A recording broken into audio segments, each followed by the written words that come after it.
First off, this is supposed to be not my schedule. It was switched. If you're looking at your paper schedule, it's a different one, right? But it was changed on the website. So if you're not supposed to be here, I'll give you a chance to. Otherwise, you'll be stuck for me for an hour. Okay, about me. Let's talk about me first, right? I work at Fortinet as senior security researcher. I published some articles in Virus Bulletin. If you know that, it's actually I made it a user-friendly malware research, so you can look into those things, and then if you have time, you can read them. And I also wrote some articles in our company blog, blog.fortinet.com. That's the sales pitch. Okay, gonna kill me here. Okay, those are some of the, I just made some matrix where some of the conferences that I've been to, and mostly my profile looks like that, but deep inside, that's me. Supposed to be Batman, but it feels appropriate with that guy. Anyway, okay, there are different kinds of malware that we can look into, but this one, if you want to analyze millions of malware at the same time, you use the assembly line. If you've been to the other talk earlier, use that and then throw it all, and then you get all your analysis. It can probably make my life easier too, right? I may try to use that assembly line. But for me, this we are going to look into just one sample today, not 1 million. Okay, we're just going to look into the code, how it works and everything. But first, malware categories, there are different kinds of malware nowadays. Okay, and most likely we heard in the news about ransomware like Bad Rabbit, Petya, and so on and so forth. Now we're going to talk about this ransomware wherein it is not just a ransomware, it is also a file infector, which is a virus. It needs a host file to attach itself to infect. Okay. We're going to look into some of the visible signs of this ransomware. Okay, the reversing stage, how you want to reverse the malware itself. Okay, we try to, of course, if it is a file infector, we try to clean it. So we have to extract the host file. And of course, we're going to look into how it creates actually a on-demand polymorphic algorithm. We'll look into that. And if you want to create a metamorphic malware, no, I'm not saying you create a metamorphic malware. We're just going to look into how it creates that engine and then how it is actually generated. We're going to look some of the video demo. I don't usually do live demo. It doesn't really work for me. Okay, so we're going to look some of the video demo how the malware works in Oli debug. I use Oli for debugging. Okay, Birlock is okay. Before we look into Birlock, what is a file infector? A file infector, it needs a host file. For example, your calculator.exe. It needs to attach itself to an executable and put the code there. That is a file infector. Okay, usually it is hard to restore. Normally, if you're infected with a file infector, just reformat your system. No, I'm just kidding. We try to still clean the system. A ransomware, of course, everybody knows ransomware. WannaCry, right? Bad Rabbit, the last one, the Petya. Okay, it tries to hold your computer for ransom. That means you have to pay in Bitcoin to get your system back. But that is not actually a bulletproof. Sometimes you pay in Bitcoin, you still don't have your system back, right? It encrypts files, and of course, you use the Bitcoin for payment. And Birlock is a combination of both. It is a ransomware and a file infector and locks your screen. And deep within, okay, if you use assembly line, you might not be able to see the polymorphic algorithm and metamorphic algorithm. So we try to divert on that system because assembly line, is there somebody from assembly line here? They might kill me here. Okay, don't tell anyone. Okay, it also locks your screen. Birlock as a ransomware. If you're infected with a ransomware, like this, maybe I'm infected, we're done. Okay, long lunch. Okay, if you're infected with a ransomware, the good thing is, unlike other malware, you will know you're infected. Okay, because if you're infected before, malware or Trojan doesn't want you to know that they are stealing your system. But if you're infected with this kind of ransomware, you will see a blank screen first. You will see if you live in Canada, it knows that you are in Canada. It will ask you for, of course, Canadian dollar. But if you're in US, you run this ransomware, it will ask for your USD. It is an old one because it still have the BTC 0.588. Now it is probably, if you want to pay 250 Canadian, it's probably point 0. How much is Bitcoin now? It's like it's crazy, right? And it will look something like that. Okay, it will be look like coming from your RCMP. Okay. The good thing with a ransomware, normally it tries to educate the user. For example, you don't know Bitcoin. It will explain what is Bitcoin because they want you to pay. So it gives you information. And for example, where do you get the Bitcoin? You only have your ATM machine. You can actually go to different places where you can actually change your money, your Canadian money, to Bitcoin. Okay, there is one in Vancouver, okay, downtown. I haven't seen it actually, but I've seen one in Seattle, US. Okay, but the problem is I'm about to took a video shot of the how it pays, but they need your driver's license, so it's not actually anonymous anymore, right? So I didn't do it.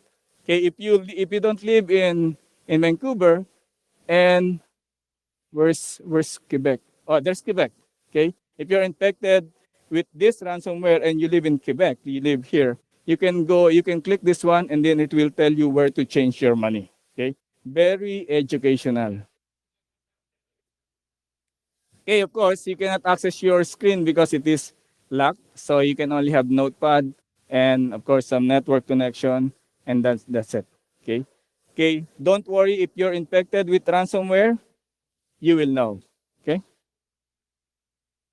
As a common malware, normally we try to analyze the malware using a debugger, or some other tools, assembly line. We can just send everything and then you will get the information that you want. But if you want to go deeper, okay, you can use Oli debug, immunity debugger, which is almost the same, actually, same features. But this one is you can use Python scripting in order to automate your debugging. And if there is a 64 version of the malware, you can actually just use x64dbg. Okay, it is actually being developed uh, most of the time. It's like they have the daily or weekly updates. Normally, when we try to, okay, assuming this is your executable file, when we try to decrypt or unpack the malware, okay, and then you will be able to get the decrypted version, and then now you can do the IDA static analysis, or you can also still do the dynamic analysis. Okay. Okay, for this one, the reversing stages, at first, when you get your beer lock, you only have the text section and the resource section. Okay, there's like two spaces there. And then when you try at the very end of the executable file, there's this code, the metamorphic algorithm. That is our focus later on. Okay, when it runs the metamorphic algorithm, it generates this particular decoded bytes. After generating the decoded bytes, it generates the main function. And then when we have the main function, it now produces the what I call on-demand polymorphic. Why do we call it on-demand polymorphic? Because every time it runs, it will decrypt itself with the original key. And then after executing that particular code, it encrypts back with a different key. That means every time it executes a single function, it will look something like this. It is now different from the original code because it is encrypted now with a new key. Okay? And then execute another on-demand, and then if you put some colors in your virtual memory, okay, it will look like Christmas lights, different colors, different codes compared to the original one. That means every time it infects your files, it will create a different set of codes. That is what I call on-demand polymorphic. As a file infector, let's look at some of the different kinds of file infectors. Okay, we have appending, prepending. That is only how they try to infect your files. Appending is it's coming from, okay, it attaches itself at the bottom of your host file. Prepending is just at the bottom. Cavity is harder to clean because it looks for spaces in your executable and put those codes inside. Overwriting is just overwrite everything. If you have overwriting file infector, you have to reformat your system. Something like this. This is your malware. Appending, this is your host file. Okay, this is the prepending. Cavity, it looks for spaces and so on and so forth. But beer lock is actually, it grabs your host file, encrypt the host file, and put it inside the big beer lock file. Okay, and then this is now your infected file. Okay, I'm going to show you a bit later on which part do you can try to encrypt or decrypt your host file. Okay, extracting the host file from BirdLock is kind of a bit, as long as you can find the key, okay, you'll be able to decrypt your host file. It is using a simple XOR, not very complicated. It doesn't use AES or some different cryptographic system. Okay, the host file is actually somewhere here. If you're able to run the metamorphic algorithm, get the main function, you got all the on-demand, and then after a while, you will be able to get the host file. You don't need to run everything here. You can actually find the host file and then extract it, then you can have your host file back. But if you're infected with this, okay, try to, there are probably, you can probably download some, or your AB system will be able to clean those host file, the antivirus that you have installed. It will look something like this. Okay, this is your host file encrypted.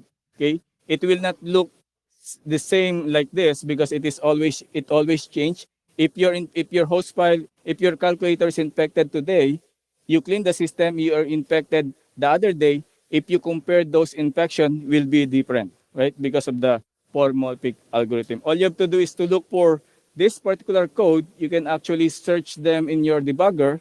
Okay, if you find them, then you will be able to actually decrypt your host file. That is the initial key.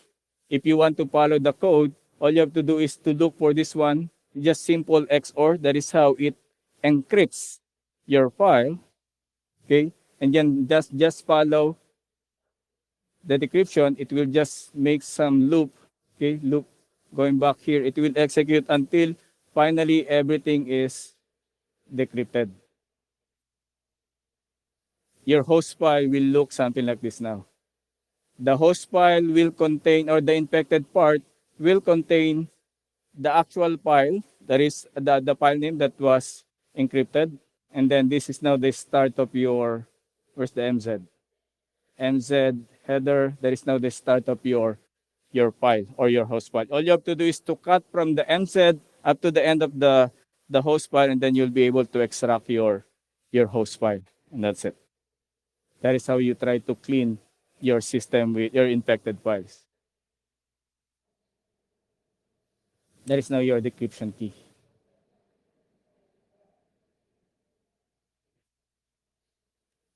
Let's look at the on-demand polymorphic. Okay, the on-demand polymorphic looks similar like this. There is a code, okay, which use the decryptor to decrypt the block of code using the old key. Okay. You will try to look for the garbage code. The garbage code is wherein you don't actually need them. It is just to make your analysis even longer. The main purpose of the garbage code is to waste your time, right? All you have to do is to skip those things and then find the XOR, okay, and then you'll be able to decrypt your malware or BIRLA, okay? The red ones, they are actually the garbage code. You don't need them, okay? they change too. So if you're making a signature detection for that, you won't be able to. You have to skip those things.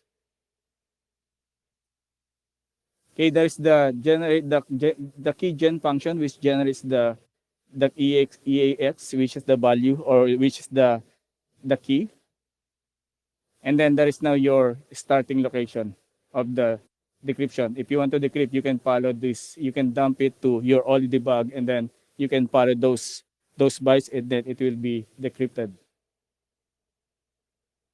That is the actual. See, it's only a simple XOR. That is the actual decryption routine, the XOR one, and this is actually your key. It checks. It is just a redundant check to make sure that you are actually in the right malware, the right code. Okay, that is now your XOR decryptor. If you go to this function, and then it will try to decrypt that particular function and execute. Okay, it uses the decryptor to do that. Okay, to generate a new key, it uses a function RDTSC, read time stamp counter. It changes every time you run. That's why I told you when you infect your calculator today, it will be different actually in the afternoon, in the evening, or the other day, because it generates the key based on the timestamp counter. Okay, and then it uses the same set of codes in order to. This one generates the new key. Okay, uses the RDTSC, save it in different memory location, and then using the different XORing or the decryptor, then you'll be able to get the new key. All you have to do is to look for this code, and then you will be able to see how it generates the new key. That's the location of the bytes needed to generate the key, and then that is now your new key placed on this number, on this location.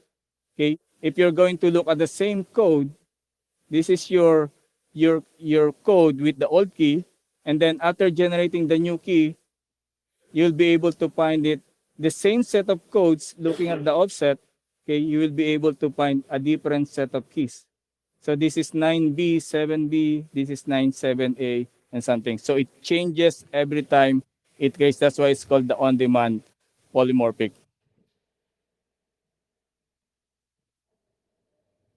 What happened? What?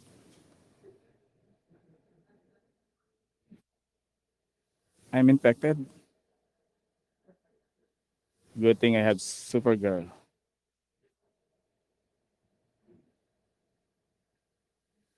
Oh, we're now on the. Let's go to. Sorry for that. What happened? Did I step on something?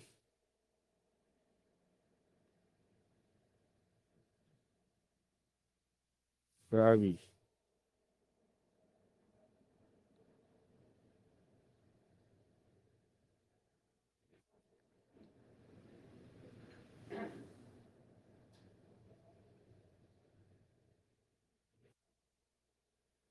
I just realized I have so many slides.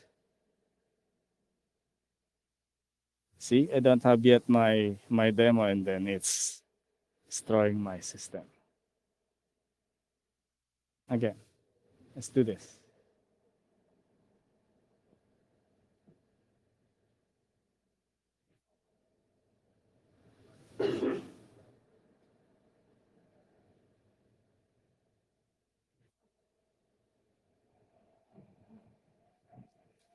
Oh, they're done.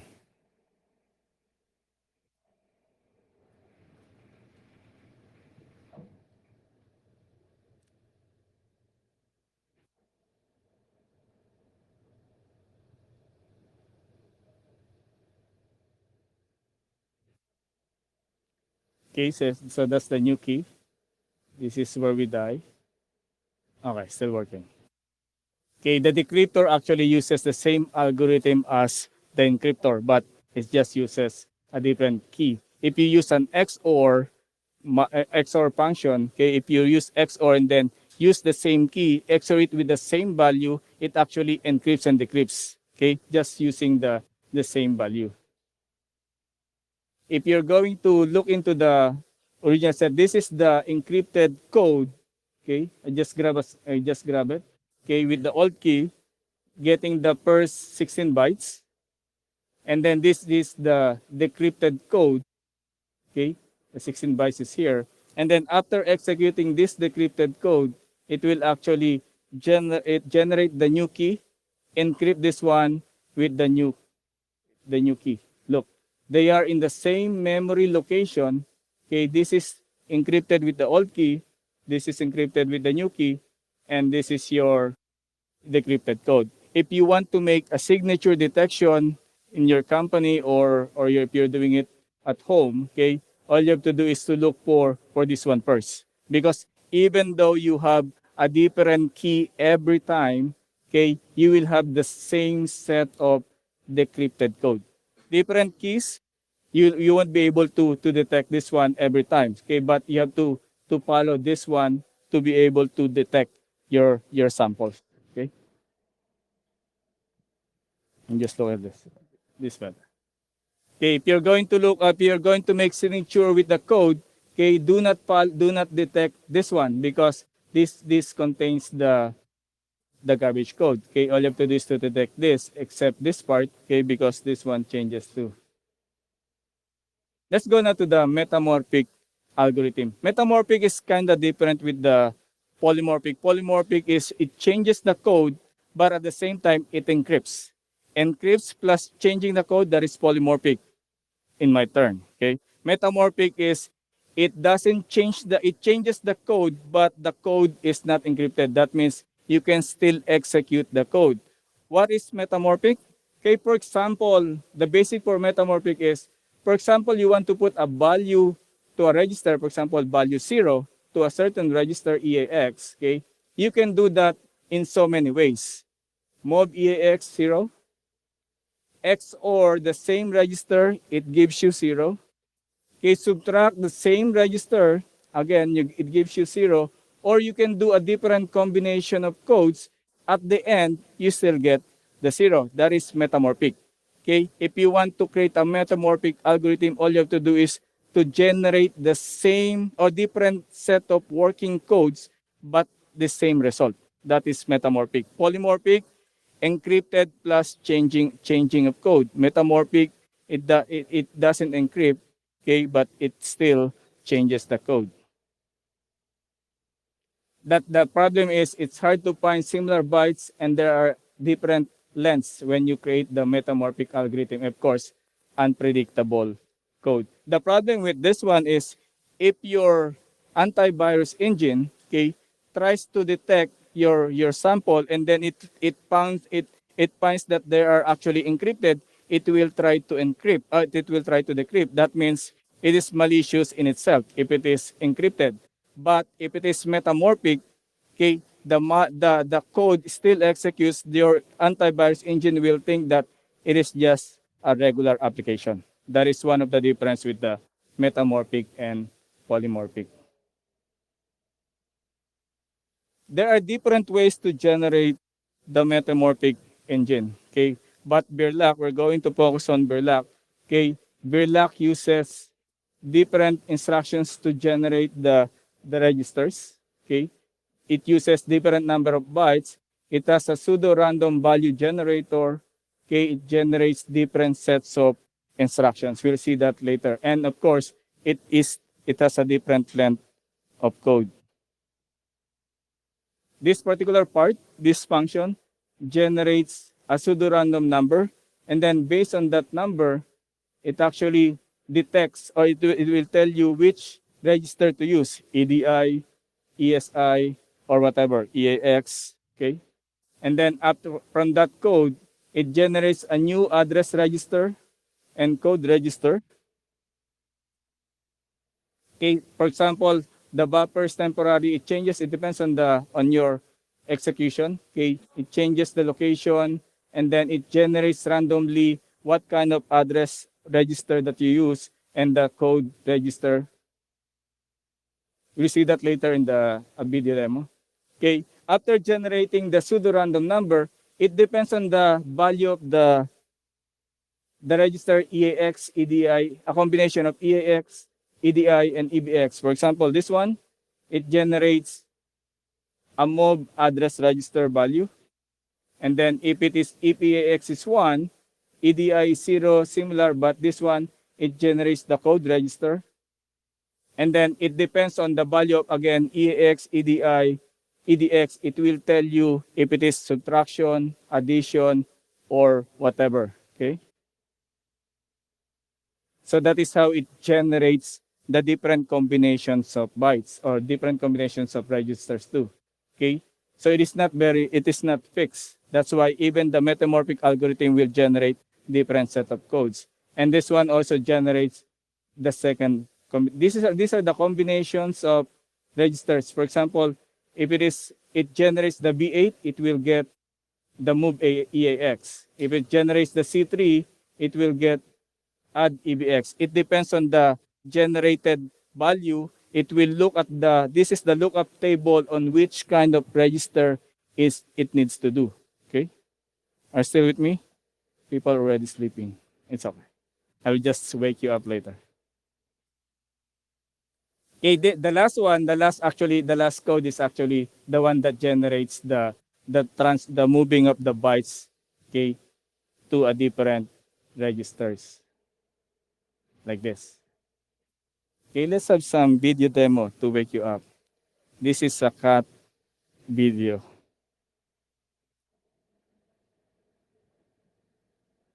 Okay. Okay, this is in Oli. Oh, I can pause. Okay. So this one generates the pseudo-random value.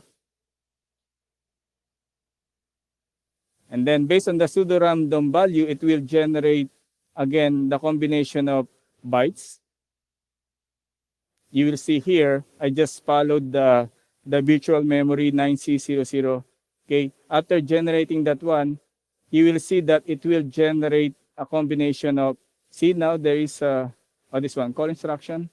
Okay, based on the number of the different combination, it generates the move EDX and a random value, right? And then another pseudo-random value generates that particular bytes. It will keep on generating the bytes. What is the main purpose of that one? The main purpose is it is trying to create a metamorphic encrypted value or a metamorphic value for the 4 bytes here. Okay, it will create a series of move, subtraction, and addition values, addition instructions. Okay, just to produce the 4 bytes here. This is the decrypted code. Okay, later after creating those series of subtractions and additions instructions, okay, you will be able to change this to a different value. Change it it looks like an encrypted value. What happened? What's going on with this? Again, let's do this again. RDTST, guess the random value.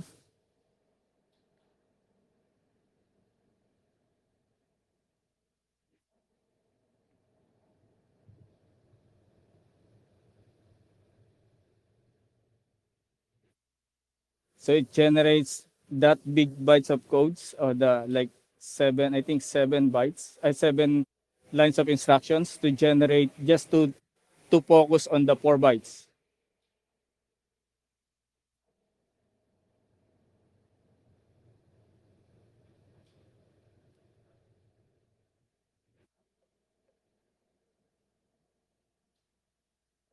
You will see that it will change the 4 bytes value in the original code. So that one changes by now. See, it changes that particular 4 bytes, just the 4 bytes. And now it is going to generate the move instruction wherein that value will be placed to a certain register. That one, the move D word EDX ESI. And then that 7 or 8 lines of instruction is only for the first D word. Okay, for first 4 bytes. Now, if you will see here, I just press F9 or F8. Okay, and then it generates this more than 10 instructions to try to encrypt the next 4 bytes. Okay, and then again followed by the move instruction. It will continue doing that until all the original code is already in its the encrypted form. Okay, but it now generates its new set of metamorphic algorithms. So you will see that the metamorphic algorithm is only a combination of addition, subtraction, and move instructions.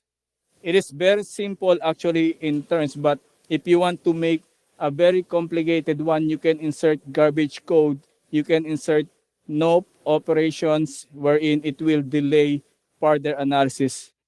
Wait, I'm not the bad guy here, right? I'm just saying that it will delay the researcher's time, okay? For example, you're trying to analyze this at work and then you only have like an hour to do the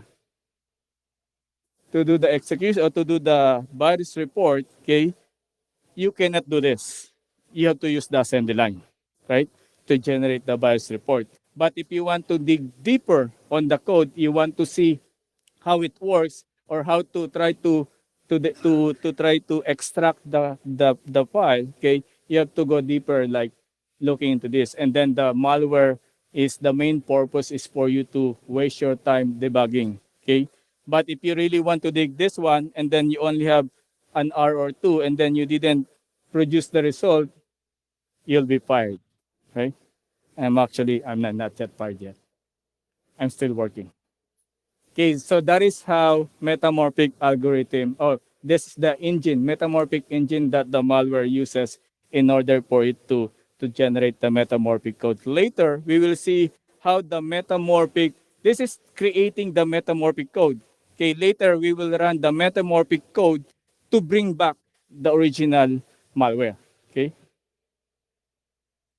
so that is how it executes the whole thing. Okay, it's almost done. Don't worry. If you're hungry, it's almost done. They said we'll be here up to 12:30, right? No? So that is how. So it different number of bytes, different number. That is how it makes it harder. The good thing with this one is later I will tell you how to simplify the the reverse engineering if you encounter, not only for Birlap, if you encounter a malware with metamorphic algorithm, it will there is a simple way to skip those things. I will tell you later if you stay. If you don't, you will not see it. So it generates that one. If you look into the malware with metamorphic algorithm, it will be like it will look something like it's hard to do, right? So that's the end. I didn't finish the whole thing. Okay. So the generated metamorphic algorithm is actually this one, the very first one. We go back to this one. This is actually the generated metamorphic algorithm is the very first set of codes being executed once you execute the malware. Okay. It changes in sizes. It is approximately 28 kilobytes long. Okay.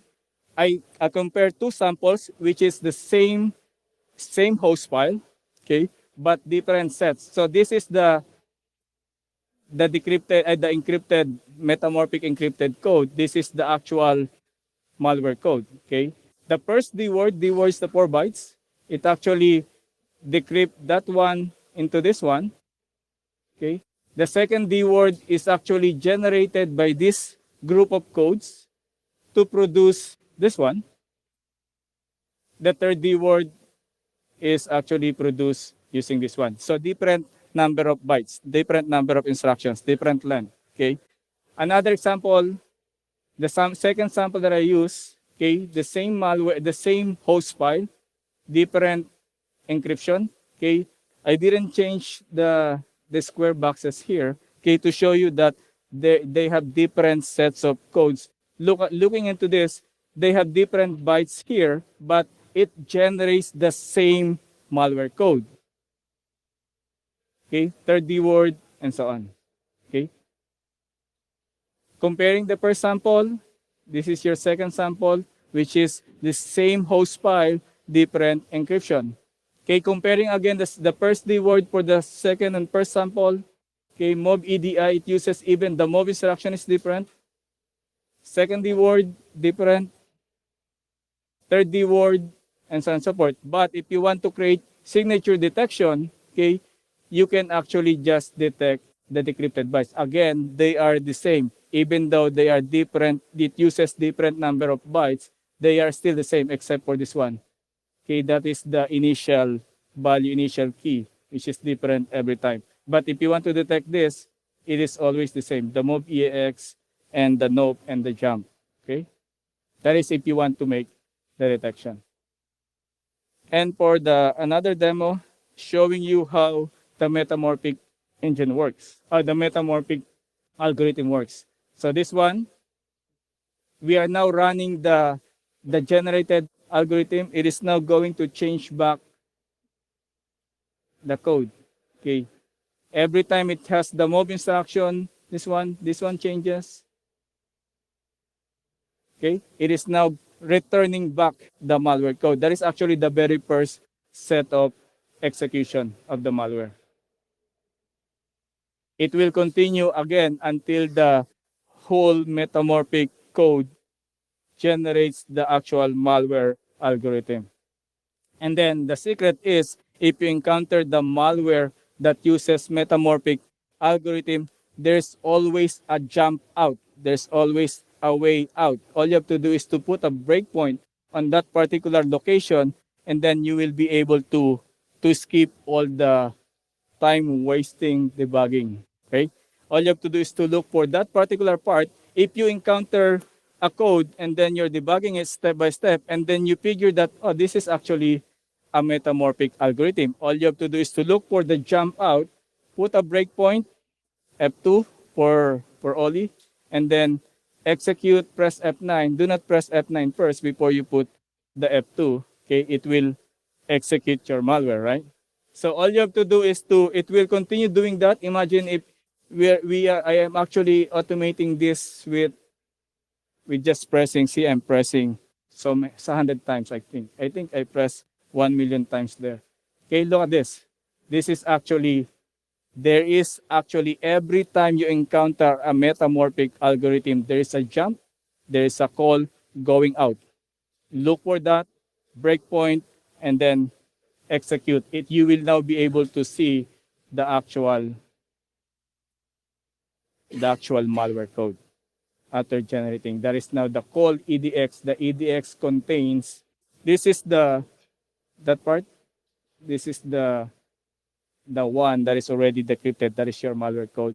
Okay, that is the technique of decrypting the malware with metamorphic algorithm. Okay, that is look for the call or the jump out.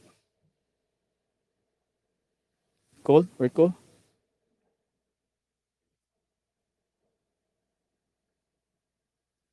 For conclusion, all you have to do is for reversing, all you have to do is to look for the metamorphic algorithm, end of the metamorphic algorithm, as I've said earlier, the jump and the call. Copy the decrypted code if you want to analyze it in IDA or what disassembler that you had. Detection, get the patterns from the decrypted code, not from the encrypted or the metamorphic algorithm. Okay. And for cleaning, most of the time, the malware has registry keys. All you have to do is to delete those things first. You can extract the host files and, of course, delete all the drop files. Or a simpler thing is get your installer and overwrite the whole thing, and you're dead. Right? That is for the cleaning. I think that's the only thing that's everything that I have. Any questions? Mercy.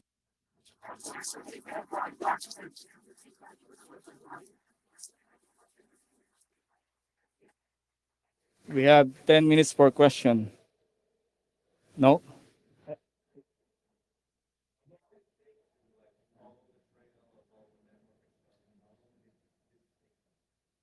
For me, or if you're going to if you're going to analyze the malware and then you want to to generate the virus report, for example, because that's what I usually do, I can run all the tools that I have, run the malware, and then I will be able to get all the codes. But because I prepared this for the presentation, for the talk, okay, it took me a while.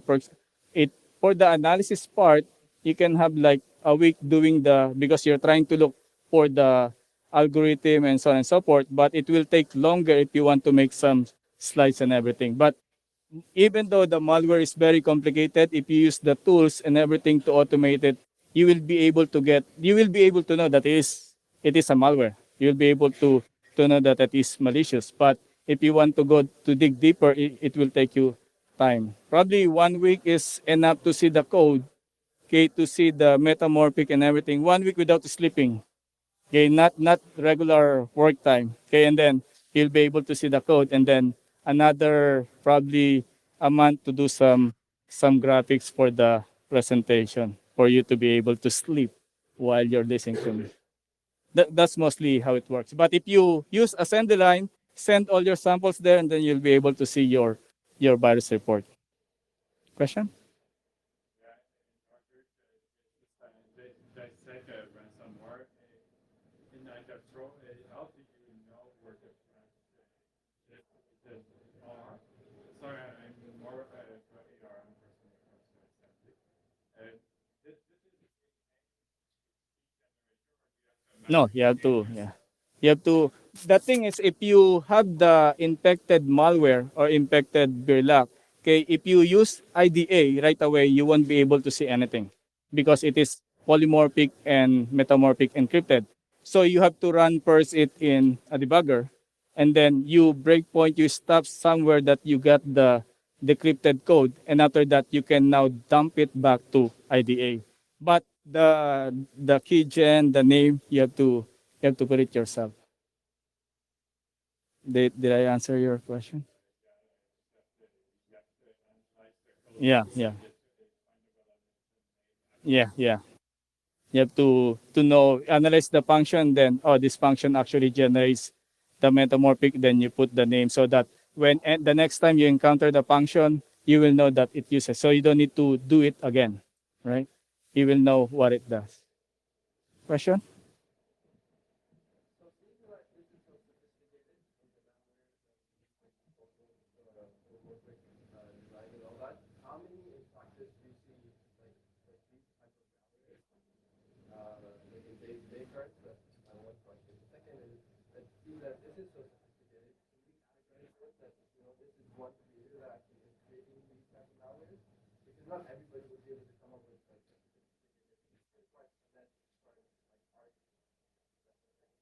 So the question was, what is the impact of this complicated malware from day-to-day basis?